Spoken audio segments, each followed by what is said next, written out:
welcome back to Travel Post Radio. For those tuning into the deep dive for the first time, well, this is where we grab a bunch of sources, and really dig deep into them, finding all those cool little details that you might miss on a casual listen. Right, yeah. And today we're going deep into a playlist that really caught my eye. It's called Whisper of Matcha. Ooh, I love that title. Right. It's lo-fi music, but get this. It mixes in Korean lyrics with English verses. Oh, wow. I am so curious to see how this all comes together, Yeah, what's so fascinating to me is the potential here for a really unique listening experience. You've got that, calming, introspective vibe of lo-fi music, but adding the Korean lyrics could bring a whole new layer of emotion and cultural context, Exactly. And you've brought some awesome sources that I think will really help us unpack this whole thing. We've got an academic excerpt that goes into the history and, the whole feeling of lo-fi music. We've got the Whisper of Matcha playlist details from Travel Post Radio with all the song titles and lyrics. And then we've got a Travel Post Radio YouTube video that actually features the playlist itself, which I'm really excited to check out. Excellent. Yeah, these sources give us a really strong base to explore not just what this playlist is, but why it exists and how it works. Okay, so let's start with the lo-fi foundation. The excerpt mentions that lo-fi actually has roots all the way back in the 50s and 60s. Wow. That kind of blew my mind. I always thought it was a newer genre. Yeah, it is surprising, isn't it? You wouldn't think a genre known for its, imperfections on purpose would come from a time when the music industry was all about, that super polished studio sound. Yeah. But that's what makes it so interesting. The excerpt suggests that early lo-fi was almost a reaction to that, embracing those raw, unfiltered sounds that came with limited recording technology back then. So it was like a deliberate move away from perfection. Exactly. It was about finding beauty in those little flaws, the analog textures, the tape hiss, even the background noise. You could say it was a search for authenticity in a world that was getting more and more focused on artificial perfection. That's a really cool way to look at it. It makes me think about how we often crave that rawness and realness, even in our music. Absolutely. And lo-fi has kept evolving since those early days. It's taken influence from indie rock, punk, hip hop, jazz, ambient music. A real melting pot of styles. And yet, despite all those influences, it still has a very distinct sound.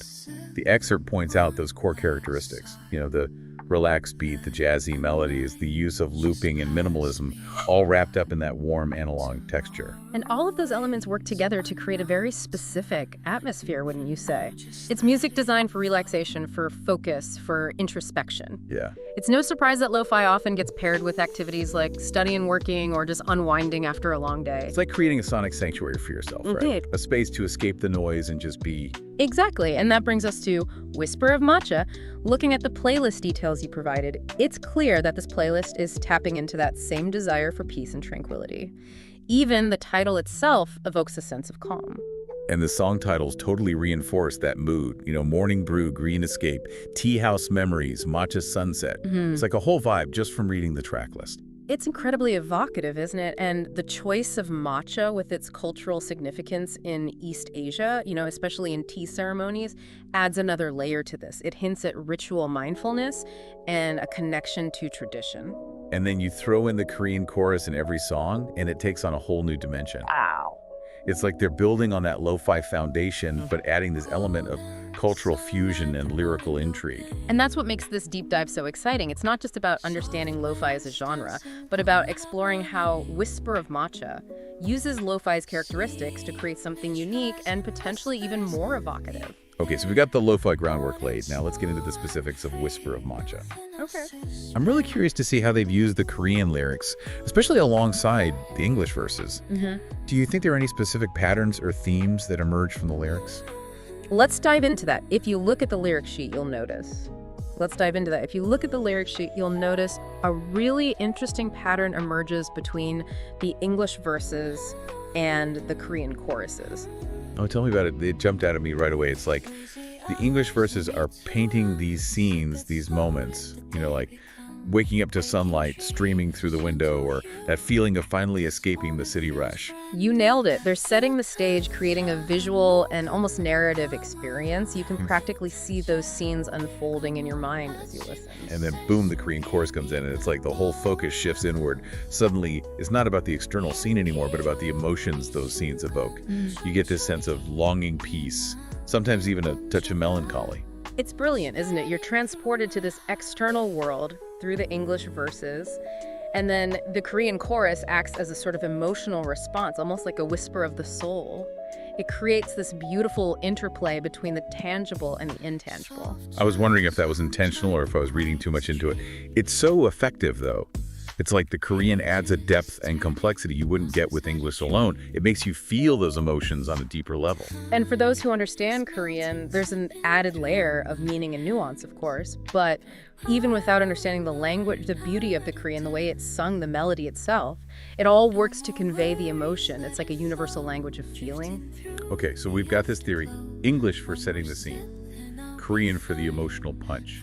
Can we see that in action in some of the actual lyrics? Absolutely. Take Whispers of Matcha, the title track. The English verse talks about holding on to moments, how they disappear like a quiet dream, and then the Korean chorus comes in, and it translates to, in the scent of matcha, I think of you. Whoa, that gives me chills. It's like the scent is triggering a memory, an emotion tied to a specific person. Suddenly, it's not just about matcha, it's about longing connection, maybe even a little bit of heartache. Right, that sensory detail, the scent of matcha, is so powerful. It immediately grounds you in a specific experience, and it ties directly into the broader themes we see running through the entire playlist Matcha as a catalyst for reflection and connection, and maybe even a hint of bittersweet nostalgia. Okay, that was a perfect example. Let's see if this holds up in another song. How about Green Escape? Perfect choice. The English verse describes that feeling we all know, needing to escape the city, the chaos, the noise, craving a space to breathe. And then the Korean chorus so beautifully captures that sense of release. It translates to, fading into the green light, my heart feels lighter, so free. It's like the Korean chorus is the emotional payoff, the resolution to the tension built up in the English verse. You go on this journey from stress to serenity, and it's all captured through this back and forth between the languages. Exactly, and if you think about it, this isn't just happening on a song-by-song basis. There's a flow to the entire playlist. It's like taking a journey through different moods and emotions, all connected by this theme of matcha and the lo-fi soundscape. I'm picturing it now. You start with Whispers of Matcha, setting that tone of quiet reflection. Then you move into songs like Morning Brew and Green Escape, which evoke this feeling of peace and renewal. And as the playlist unfolds, you get songs like Bittersweet Harmony and Tea House Memories, which tap into those deeper emotions, the longing, the nostalgia. It's almost like the playlist itself is designed to be a form of meditation, a way to process emotions and find a sense of calm amidst the chaos of everyday life. And this blend of English and Korean, it adds to that meditative quality. You say it's like a gentle back and forth between the external world and the internal world, creating a space for contemplation and introspection. Absolutely. It makes you wonder, was this the intention all along to create this immersive multi-sensory experience that transcends language? That's such a good question. It definitely feels carefully curated, like each element, the lo-fi sound, the English versus the Korean choruses, even the title Whisper of Matcha. They all work together to create this really unique and intentional experience. And that's what makes this playlist so fascinating to unpack. It's not just a random collection of songs, it's a thoughtfully crafted sonic journey. It really makes you appreciate the power of music to connect us to our emotions, to other cultures, even to ourselves. Speaking of connection, the fact that this playlist lives on Travel Pulse Radio adds another layer to the whole experience, don't you think? Oh, absolutely. Travel Post is all about exploring the world, experiencing different cultures. Whisper of Matcha fits in perfectly. It's like sonic tourism. I love that sonic tourism. Yeah. It's so true. You're transported to another place through the music, the language, the overall atmosphere. It's like a mini vacation for your mind. And that brings us back to the power of lo-fi as a genre. It creates space for you to just be present, to feel, to think, let your mind wander. It's a break from the constant stimulation we're bombarded with every day. It's like a sonic sanctuary and Whisper of Matcha with its unique blend of Korean and English. It adds this layer of cultural depth to that sanctuary. It reminds you that beauty and peace can be found in the most unexpected places, in the fusion of different traditions and sounds. It really speaks to the power of music to bridge cultures and create shared experiences. Even if you don't understand the language, you can still feel the emotion, the intention behind it. So we've explored the history of lo-fi, we've dug into the lyrics and the structure of Whisper of Matcha, and we've touched on how it all connects to the bigger picture of cultural exploration and finding those moments of peace in a hectic world. What does this all mean for you, the listener? What are your big takeaways? Well, I think the biggest takeaway is like an invitation. An invitation to explore Whisper of Matcha is right there on Travel Post Radio. Yeah. Ready for you to dive in. Let yourself get lost in the music, the language, the emotions it evokes.